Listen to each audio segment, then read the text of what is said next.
ஆயக்கலைகள் 64 அதில் ஆணும் பெண்ணும் அறிந்தது எத்தனை ரகசிய கேள்விகள். உலகெங்கிலும் உள்ள வசந்த் தொலைக்காட்சி நேயர்களுக்கு வணக்கம். இது உங்கள் ரகசிய கேள்விகள். ஒரு காலர் இருக்காங்க. ஹலோ சார், ஒய்ஃபுக்கு வந்து செக்ஸ் இன்ட்ரெஸ்ட் இல்லாம இருக்காங்க. ஒய்ஃப் செக்ஸ்ல இன்ட்ரெஸ்ட் இல்லாம இருக்காங்க. ஆமா சார். சரி. 6 இயர்ஸ் ஆயிடுச்சு கல்யாணம் ஆகி. அவங்களுக்கு பத்தி செக்ஸ் பத்தி பேசினாவே அவங்களுக்கு பிடிக்க மாட்டேங்குது. அது போக நீங்க டிவி ப்ரோக்ராம் சொன்ன மாதிரி ஏதாவது கை வச்சு தூண்டுறது எது சொன்னாலும் அதெல்லாம் வேண்டாம்னு சொல்றாங்க. சரி. இன்ட்ரெஸ்டே இல்லாம இருக்காங்க. அவங்களுக்கு எப்படி சார் அவர் பண்றது, உச்சக்கட்ட வைக்கிறது? சில நேரங்க நம்ம நடந்துக்கிற முறைகள்னால அவங்க ரொம்ப கோபமாக இருப்பாங்க. நீங்கள் வந்து ஒரு அதிகாரி மாதிரி அவங்கள மிரட்டுறது, கொஞ்சம் கோபமாக எப்பயாவது திட்டுறது, சமையல் தெரியலன்னு ஏதாவது. இல்லைங்க சார், அந்த மாதிரி எதுவும் சொல்ல மாட்டேன் சார். நானும் சாப்பிட்டா தான் இருப்பேன். உங்கள் வீட்டில் அம்மா அப்பா அவங்ககிட்ட நடந்து பல காரணங்கள் இருக்கு. அதாவது இதுதான் ஒரு காரணம்னு சொல்ல முடியாது. சரிங்க சார். அப்படி நம்ம இப்போ நான் மட்டுமே ஒரு தடவையாவே ஃபிக்ஸ் பண்ணிட்டு இருக்கேன். அவங்களுக்கு வந்து அதில் இன்ட்ரெஸ்டே இருக்க மாட்டேங்கிறாங்க. ரொம்ப டல்லாவே இருக்கிறாங்க. ஏதோ நான் செய்யறதுக்கு ஓகே சொல்லிக்கிட்டு கமெண்ட் இருக்கிறாங்க. அதுக்கு என்ன சார்? நீங்கள் 2 பேரும் சேர்ந்து ஒரு செக்ஸாலஜி மருத்துவரை பாருங்க. அதான் சார், இந்த மாதிரி செக்ஸ் பேசினாவே எனக்கு பிடிக்குமா சார்? எங்க போலாம் நானும் கம்ப்ளீட் பண்ணி கேட்டு பார்த்தேன் சார். ஆனால் வரமாட்டேன், அதுக்கெல்லாம் தேவையில்லை அப்படின்றாங்க. அதாவதுங்க சில நேரம் பெண்களை வளர்க்குற முறையிலனால ரொம்ப ரிலீஜியஸாக வளர்த்துருக்காங்க. செக்ஸ்னா தப்பு, ஒரு பாபம், செக்ஸ்னா கெடுதல், இப்படி சொல்லி வளர்த்தாங்கன்னா அதுவும் ஒரு இந்த மாதிரி காரணங்களாக இருக்கலாம். அந்த மாதிரி ஆகலாம் சார். சரிங்க. பல காரணங்கள் இருக்குங்க. 1 2 இல்லை, ஏகப்பட்ட காரணங்கள் இருக்கு. அவங்க ஃபேமிலி பேக்ரவுண்டே. இன்னொரு கேள்வி சார். எனக்கு வந்து செஞ்சோம்னா ஒரு 2 நிமிஷம் போல விந்து சீக்கிரம் வந்துருது. சரி. கொஞ்சம் லாங் டைம் செக்ஸ் பண்ண நினைக்கிறேன். டாக்டர் பார்க்கணும்னா யார் எந்த டாக்டர்னு தெரியலைங்க. ஏதோ ஒரு டேப்லெட் நீங்களே ஒன்று சொல்லுங்களேன், நல்ல டேப்லெட். டேப்லெட் எல்லாம் சொல்றது இல்லைங்க. இந்த ப்ரோக்ராம் வந்து எஜுகேஷன் ப்ரோக்ராம். உங்களுக்கு செக்ஸ் பிரச்சனைகளுக்கு வந்து நீங்கள் நேர டாக்டர் பார்த்து டாக்டரின் பரிந்துரையின் பேரில் தான் நீங்கள் மாத்திரை சாப்பிடணும். நம்ம இந்த இதில் பல்வேறு ஆலோசனைகளை சொல்லலாம். பட் மருந்துன்றது பொறுத்த வரைக்கும் அதெல்லாம் ஷெட்யூல்டு ஹெச் ட்ரக்ஸு. நீங்கள் மருத்துவர்கிட்ட ஆலோசனை பெற்று அதன் மூலமாக தான் மருந்துகள் சாப்பிடணும். சரிங்க. இப்போது ஆணுறுப்பில் வரக்கூடிய எல்லா விஷயங்களுமே பால்வினை நோய்கள் அல்ல. அதே மாதிரி வேறு பல்வேறு ஒரு ஹைஜீன் இல்லாமல் இருக்கிறதுனால, ஒரு நல்ல க்ளீனாக அந்த இடத்த வச்சுக்காமல் இருக்கிறதுனால, அவங்க யூஸ் பண்ணுற பல்வேறு பொருட்கள் அலர்ஜி உண்டு பண்ணலாம். இந்த மாதிரி பல காரணங்கள்னால நம்ம இந்தியா போன்ற நாடுகளில் வந்து அந்த நல்ல சூடான நாடுன்றதுனால தொடைகளுக்கு இடையே நல்லா வேர்த்து கொட்டிக்கிட்டே இருக்கும். அப்போ பூஞ்சை காளான் அங்கே தொற்றி அங்கே ஈஸியாக வந்து பால்வினை நோய்கள் அல்லாத பூஞ்சை காளான் போன்ற விஷயங்கள் வரலாம்.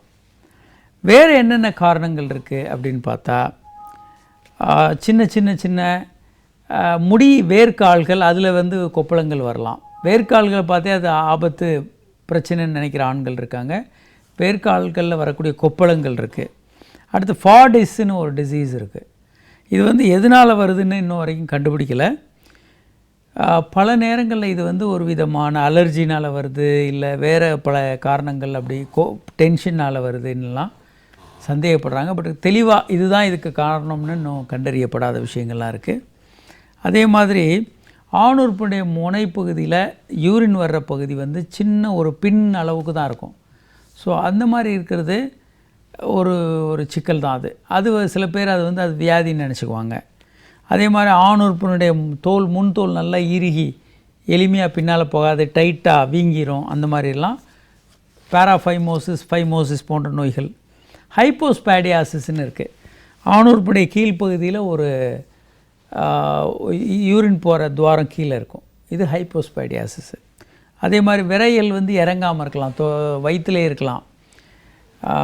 யூஸ்வலாக விரைகள் வந்து பிறக்கும் போதே இறங்கி வெந்து பையில் இருக்கும், சில நேரம் இறங்காமல் இருக்கும். இது மாதிரி பல காரணங்கள் வந்து பால்வினை நோய்கள் அல்லாத பிரச்சனைகள் அந்த ஏரியாவில் இருக்கலாம். இதுக்கு நம்ம பயப்பட வேண்டிய அவசியம் இல்லை. ஒரு காலர் இருக்காங்க. ஹலோ சார், உடல் உறவு பண்ணும்போது சொல்லுங்கள். பெண் உறுப்பில் வாங்கி வைக்கிறாங்கன்னு சொல்கிறாங்க. அது என்னால் பாலியல் நோய் வருமா சார்? உங்கள் மனைவிட்ட நோய் இல்லாத ஒருத்தட்ட வச்சுக்கும் போது வராதுங்க. பல பேர் கூட நீங்கள் தாம்பத்திய உறவு வைத்துக் கொள்ளும்போது அப்படி நீங்கள் பண்ணிங்கன்னா நோய்கள் வரலாம். எல்லா நோயும் வரலாம். சிஃபிலிஸு, கொனோரியா, இல்லை வந்து HIV உள்ளிட்ட பல்வேறு நோய்கள் வரலாம். நீங்கள் வந்து உங்கள் மனைவிட்ட வச்சுக்கிறீங்க, அவங்க உங்ககிட்ட தான் வச்சுக்கிறாங்க, வேறு கான்டாக்ட் இல்லைன்னா உங்களுக்கு எந்த நோயும் வராது. Okay okay. அதாவது ஆணுறுப்பில் வரக்கூடிய புண்கள் அப்படின்னு எடுத்துக்கிட்டோன்னா நிறைய விஷயங்கள் இருக்குது, பல காரணங்களால் வரலாம். முக்கியமாக நாம் இங்கே பார்க்குறது கிருமி தொற்று தான். என்னென்ன நோய்கள் கிருமி தொற்று பால்வினை நோய்களில் ஆணுறுப்பில் புண்கள் வரும்?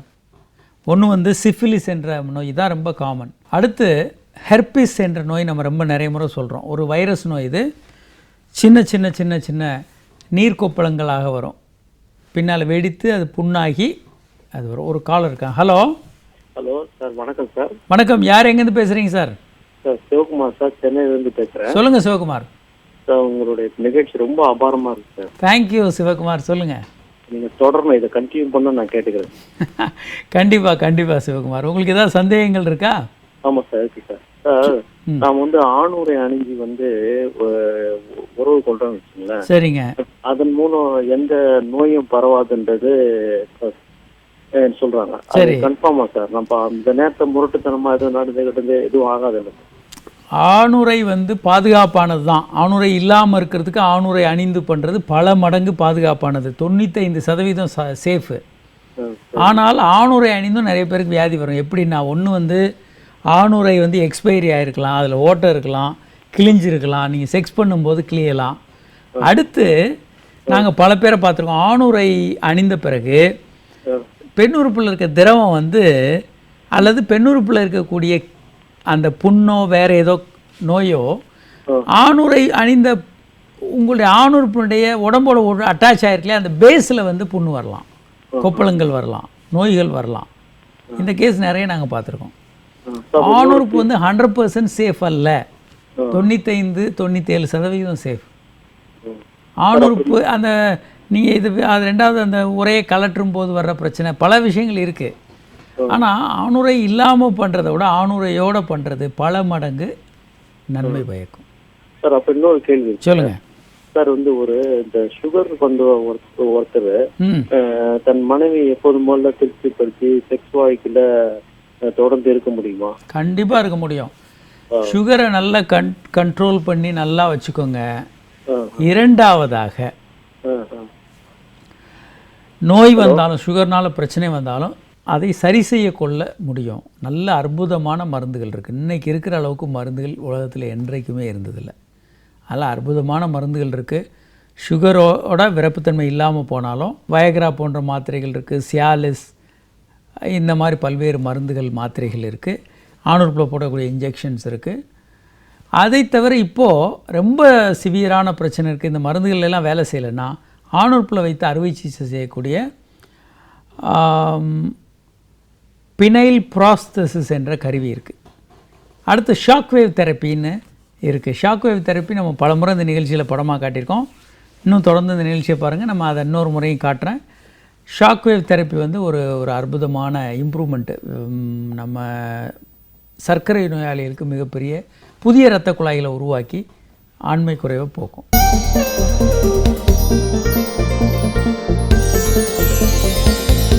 ரகசிய கேள்விகள் இடைவேளைக்கு பின் தொடரும்.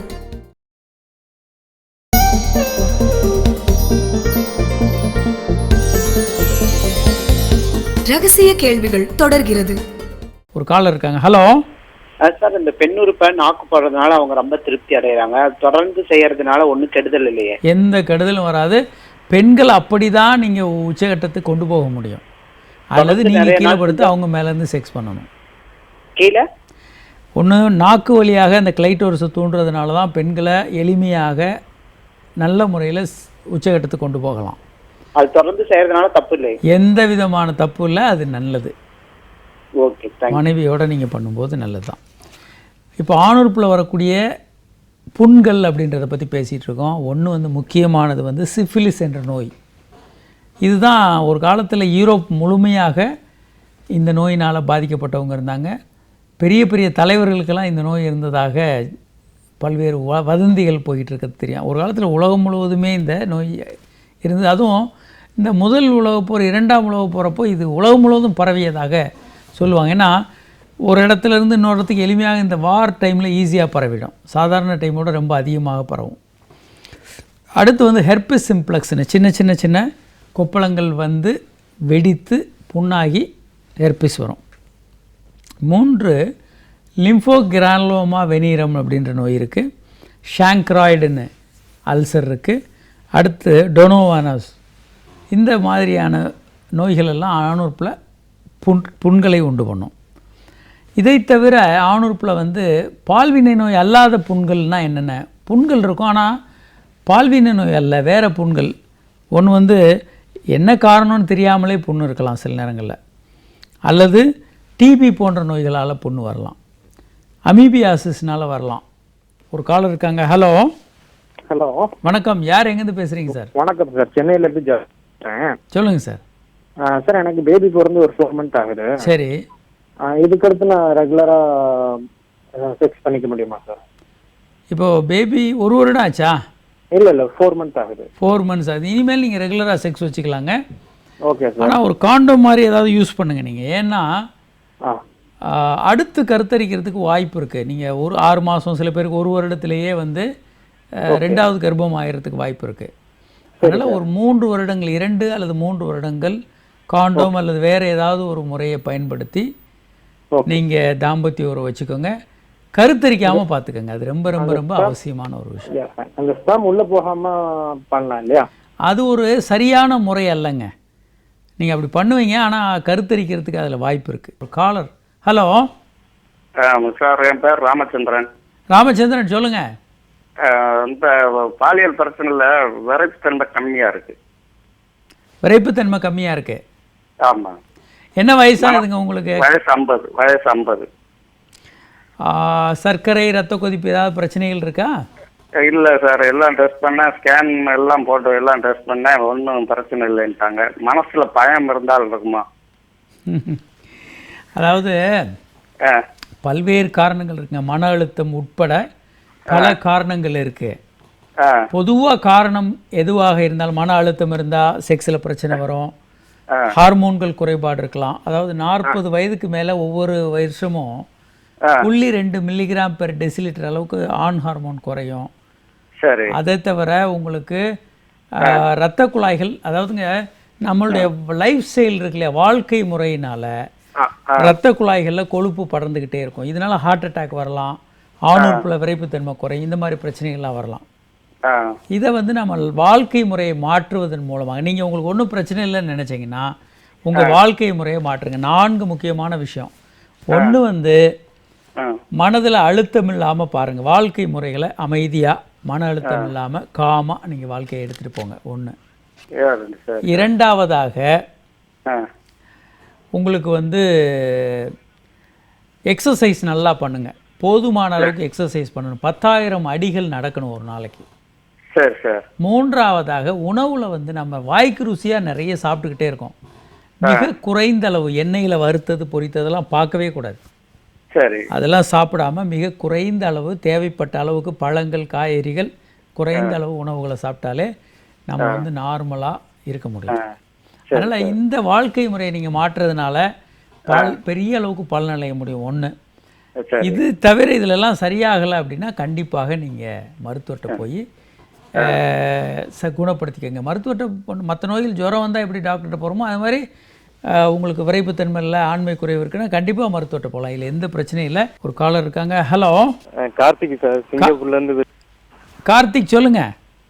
அதான் சார், எனக்கு வந்து வயசு 20. எனக்கு வந்து 13 இருக்கு சார். சரிங்க. அந்த ஆணுப்புல வந்து நரம்புகள் தெரியுது, இதனால வந்து குழந்தை இருக்காதான்ற ஒரு டவுட் சார். இல்லைங்க, ஒன்றும் ஆணுறுப்பில் நரம்பு தெரிகிறது தான் இயல்பானதுங்க. அதாவதுங்க ஆணுறுப்பில் வந்து சாதாரண நிலையில் வெளியே போகிற குழாய்கள் பெருசாக இருக்கும், உள்ளே வர ரத்த குழாய்கள் சின்னதாக இருக்கும். ஏன்னா உள்ளே கம்மியாக ரத்தம் வரும், வர ரத்தம்லாம் குழாய்கள் வழியாக வெளியே போயிடும். அதனால் ஆணுறுப்பு விரைப்படையாமல் இருக்கும். அப்போ இப்படியெல்லாம் நரம்பு தெரிகிறது நார்மல். நரம்பு இல்லாது ரத்த குழாய் அது. சரி, விரைப்படையும் போது என்னாகும்? வெளியே வரக்கூடிய இரத்த குழாய்கள் சுருங்கியும் உள்ளே போகக்கூடிய இரத்த குழாய்கள் விரிவடைந்து நிறைய ரத்தம் உள்ளே போகும், ஆனால் வெளியே ரத்தம் வராது. அப்போது பலூனில் காற்றை ஊதுற மாதிரி உள்ளே போய் நல்ல விரைப்புத்தன்மை அடையும். இதெல்லாம் நீங்கள் எல்லாமே நீங்கள் பார்க்குற விஷயங்களெல்லாம் தவறுன்னு எடுத்துக்கிட்டால் தான் உங்களுக்கு ஒரு மனவியாதி மாதிரி வந்துடும், பிரச்சனை வந்துடும். அப்படி எடுத்துக்க வேண்டாம். சரி, ஆணுறுப்பில் வரக்கூடிய புண்களை பற்றி பேசிகிட்ருக்கோம். ஒன்று நோய்கள்னால் வருது, இரண்டாவது அடிபடுறதுனால வருது. அந்த மாதிரி நோய் என்ன வருது, ஒன்று சில நேரங்களில் எங்கேயாவது ஒரு இடத்துல ஒரு கை விரல்களோ இல்லை வேறு கிழிச்சிட்டு ஏதோ கத்தியோ ஏதோ ஒரு விவகாரத்தில் ஃபிசிக்கலாக அடிபடுறது. கெமிக்கல்ஸ் பட்டு புண்ணு வரலாம். சில நேரம் சூடு, ஏதாவது லேப்டாப் வச்சாலே சில நேரம் ரொம்ப நேரம் 2 மணி நேரம் 3 மணி நேரம் வேலை செய்யும்போது அதில் புண்ணு வந்துடலாம். இல்லை வேறு ஏதாவது ஒரு வகையில் அங்கே புண்கள் வரலாம்.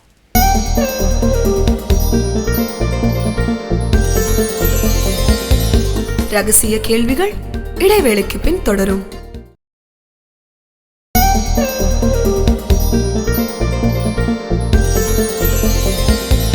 ரகசிய கேள்விகள் தொடர்கிறது. காலர். ஹலோ. ஹலோ, வணக்கம். யார் எங்கேருந்து பேசுகிறீங்க சார்? சார் கோயம்புத்தூர்லேருந்து ராஜு பேசுகிறேன். ராஜு சொல்லுங்கள். சார் மேரேஜ் ஆகி 1 இயர் ஆயிடுச்சு. இப்போது குழந்தை பிறந்திருக்கு. இப்போ 1 month ஆயிருக்கு. Very good. சொல்லுங்கள் ராஜு. இப்போ சார், இப்போ அதுக்கு அடுத்து இப்போ இன்டர்கோர்ஸ் பண்ணோன்னா இப்போ சேஃப் செக்ஸ் வச்சு எங்களுக்கு 2 yearsக்கு அப்புறம் தான் சைல்டு வேணும்னு நினைக்கிறோம். இப்போ அப்படி இருக்கிறப்போ வந்து எப்படி சார் சேஃப் செக்ஸ் வச்சு? காண்டம் யூஸ் பண்ணுங்கள் அல்லது உங்கள் ஒய்ஃபுக்கு காப்பர் டீ போடுங்க. இப்போ காண்டம் யூஸ் பண்ணாமல் காப்பர் டீ மட்டும் கொடுத்தா அதை அவாய்ட் பண்ணலாமா? கண்டிப்பாக. காப்பர் டீ இந்தியாவிலே அதிகமான பெண்கள் காப்பர் டீ தான் யூஸ் பண்ணுறாங்க. காப்பர் டீ தான் பெஸ்ட்டு. ஓ, காப்பர் டீ வந்து மந்த்லி ஒன்ஸ் அந்த மாதிரி டேப்லெட் மாதிரி அது எப்படி சார்? காப்பர் டீன்றது டேப்லெட் இல்லைங்க, டீ மாதிரி இருக்கும். அதில் வந்து காப்பர் சுற்றி இருக்கும், சின்ன ஒரு வயர் இருக்கும். இது உங்கள் ஒய்ஃபினுடைய கர்ப்பப்பையில் போட்டு விட்ருவாங்க. அதுலேருந்து காப்பர் வந்து கொஞ்சம் கொஞ்சமாக கொஞ்சோண்டு ரிலீஸ் ஆகிக்கிட்டே இருக்கும். அது வந்து கர்ப்பப்பையை கொஞ்சம் ஒரு ரெஸ்ட்லெஸ்ஸாக வச்சுக்கிட்டே இருக்கும். இன்ஃப்ளமேஷன் ஆங்கிலத்தில் சொல்லுவாங்க. காப்பர்னு ஒரு டீ மாதிரி ஒரு பிளாஸ்டிக் லூப் இருக்கும். அதுக்கு மேலே காப்பர் கொஞ்சம் கொஞ்சமாக கரையும். டீ வந்து மெக்கானிக்கல் அப்ஸ்ட்ரக்ஷன். ஸோ ஒரு பொருள் ஃபாரின் பாடி உள்ளே இருக்கிறதுனால அந்த கர்ப்பப்பை வந்து கொஞ்சம் ரெஸ்ட்லெஸ்ஸாக இருக்கும். அதனால் ஒரு கரு உள்ளே போய் தங்க விடாது. ஸோ காப்பர் டீ வந்து 2 வகையில் செயல்படுது. காப்பர் டீ வந்து ரொம்ப சேஃப் மெத்தட். இது ஒரு முறை போட்டால் 3 வருடங்கள் முதல் 5 வருடங்கள் வரைக்கும் நீங்கள் பாதுகாப்பாக இருக்கலாம். அந்த நிகழ்ச்சியில் பல நேரம் காட்டியிருக்கோம் காப்பர் டீ எப்படி போடுறது, அது என்ன மாதிரி பண்ணணும், எப்படி எடுப்பாங்க, பல விஷயங்களில் நம்ம இந்த நிகழ்ச்சியில் காட்டியிருக்கோம். தொடர்ந்து பாருங்கள், மறுபடியும் காட்டலாம். ஒரு காலர் இருக்காங்க. ஹலோ. Hello sir. வணக்கம் சார். வணக்கம். யார் எங்கேருந்து பேசுகிறீங்க மேடம்? நாங்கள் ரேவதி, மதுரையிலேருந்து பேசுகிறேன். சொல்லுங்கள் ரேவதி. எனக்கு மேரேஜ் ஆகி வந்து 3.5 years ஆகுது சார். நான் வந்து காலேஜ் போகிறனால வந்து நான் அம்மா வீட்டில் இருக்கேன் சார். ஓகே. எப்பயாவது டைம் கிடைக்கிற இங்கே வருவேன். எனக்கு வந்து கொஞ்சம் இதில் கொஞ்சம் ரொம்ப இதாக இருக்குது. ஆனால் எங்கள் வீட்டுக்காரர் வந்து கல்யாணம் புதுசு இருந்தாலும் இப்போ இருக்க மாட்டேன்றார். ரொம்ப அவரால் டைம் ஸ்பெண்ட் பண்ணவும் முடியலை. 2 பேருமே நீங்கள் ஒன்றா இருக்க முயற்சி பண்ணுங்கள். முதல்ல ஒரே வீட்டில் 2 பேர் இருக்க முயற்சி பண்ணுங்கள். ரெண்டாவது அப்படிதான் சார். இப்போ காலேஜ் வந்து லீவ் விட்டாங்க, நாங்கள் ஒன்றா தான் இருக்கோம். ஒன்றா இருந்தாலும் இப்போ அப்படி இருந்தாலும் அவரால் அந்த இது ஃபீலிங் வரமாட்டேங்குது. அது மீறி வந்தாலும் ஒரு 5 minutes மேலே அவரால் இருக்க முடியலை. நீங்கள் வந்து ப்ரொஃபஷனல் ஹெல்ப்புக்கு போங்க. ஒன்று வந்து உணர்வுகளை இம்ப்ரூவ் பண்ணுறதுக்கு நீங்கள் 2 பேரும் சேர்ந்து கொஞ்சம் ரொமான்டிக்காக செக்ஸ் படங்களை கூட சேர்ந்து பார்க்கலாம். செக்ஸ் டாய்ஸ் இருக்குது, நிறைய முறைகளில் ரொமான்ஸை மறுபடியும் கொண்டு வர முயற்சி பண்ணுங்கள். கொஞ்சம் செக்ஸ் படங்களே 2 பேரும் சேர்ந்தே கூட பார்க்கலாம். உங்களுக்கு டெய்லி நீங்கள் பார்த்துட்டு ஒரு செக்ஸ் மூடு வந்த பிறகு தாம்பத்திய உறவே பண்ணலாம். ஒரு தப்பும் இல்லை. கணவன் மனைவிக்குள்ளே அது ஒன்றும் தவறு இல்லை. டேப்லெட் அந்த மாதிரி ஏதாவது டேப்லெட் இருக்குங்க, அது உங்கள் கணவர் விரும்பணும்ல. சரி, 2 பேரும் சேர்ந்து மருத்துவரை பார்த்தீங்கன்னா உங்களுக்கு சில டெஸ்ட்டுகளை பண்ணுவாங்க. சில நேரம் உங்கள் கணவருக்கு வந்து ப்ரொலாக்டின் என்ற ஹார்மோன் அதிகமாக இருந்தால் தானாகவே செக்ஸில் ஆர்வம் இருக்காது. அல்லது வேறு பல காரணங்கள் இருக்கலாம். மன அழுத்தம் இருக்கலாம், வேறு உடல்நலை குறைவு, வேறு ஏதாவது தைராய்டு ப்ராப்ளம், வேறு ஏதாவது இருக்கலாம். என்னென்னு பார்த்து சரி பண்ணணுங்க. நம்ம என்ன பண்ணுறோன்னா, இப்போது தலைவலிக்குது, போய் கடையில் கேட்டு ஒரு தலைவலி மாத்திரைன்னு புத்திசாலித்தனமாக வாங்கி போட்டுருவோம். ஆனால் இதில் 30% பேருக்கு தலையில் வந்து ஏதாவது சின்ன கட்டிகள் இருக்கும். நீங்கள் தப்பான ஒரு ட்ரீட்மெண்ட் எடுத்துக்கிட்டு கடைசியில் அது பிரச்சனை பெரிதான பிறகு போய் மோதுறத பதிலாக ஆரம்பத்திலேயே நீங்கள் ஒரு ஒழுக்கமான சரியான ட்ரீட்மெண்ட் எடுத்தீங்கன்னா உங்களுக்கு அற்புதமாக இது சரியாயிடும். சரி, இப்போ வந்து ஒரு கால் இருக்காங்க. ஹலோ. ஹலோ, வணக்கம். யார் எங்கேருந்து பேசுகிறீங்க மேடம்? நாங்கள் திருவச்சூர்லேருந்து லக்ஷ்மி பேசுகிறேன். சொல்லுங்கள் மேடம். ஃபஸ்ட்டு குழந்தை எனக்கு அபார்ஷன் ஆகிடுச்சு சார். சரிங்க. கருத்தடை மாத்திரை போடுறனால திருப்பி குழந்தை நிற்குமா நிற்காதான்னு ஒரு டவுட் இருக்குது சார். முதல்ல போடலாமா கருத்தடை டேப்லெட் 1 yearக்கு? கண்டிப்பாக போடலாம். நீங்கள் கருத்தடை 1 வருஷம் கருத்தரிக்க வேண்டாம்னு நினைக்கிறீங்க. ஆமாங்க டாக்டர். எதனால? 6 மாதமே போதுமே, 3 மாதம் 6 மாதம் போதுமே. இல்லை, நாங்க எங்களுக்குள்ள ஒரு பேச்சு அது மாதிரி, அதனால. இல்லைங்க, நீங்கள் குழந்தை வேணும் அப்படின்னு நினைக்கும் போது 1 வருடம் தள்ளி போட வேண்டாம். ஏன்னா உங்களுக்கும் வயசாகிக்கிட்டு இருக்கும், பிரச்சனைகள் வரும். பண்ணலாம், ஒன்றும் தப்பு இல்லை. கருத்தடை மாதம் வராதுல்ல சார்? அதாவதுங்க அதில் இன்னும் சில இன்ஸ்ட்ரக்ஷன் இருக்குது. ஒன்று வந்து கருத்தடை மாதம் இந்த மாதம் வரைக்கும் யூஸ் பண்ணுறோம், கரெக்டாக அடுத்த மாதம் கர்ப்பமாகக்கூடாது. கருத்தடை மாதத்தை நிறுத்திட்டு ஒரு 2-3 மாதங்கள் வந்து காண்டம் மாதிரி அவரை யூஸ் பண்ண சொல்லுங்கள். ஸோ அதனால் வரக்கூடிய எல்லா விளைவுகளும் போயிடும், பிளட்லேருந்து அது வாஷ் ஆகிடும். ஒரு 2 மாதங்கள் கழித்து நீங்கள் திரும்ப கன்சீவ் ஆகலாம். டெய்லி யூஸ் பண்ணணுமா சார் அந்த டேப்லெட்டை?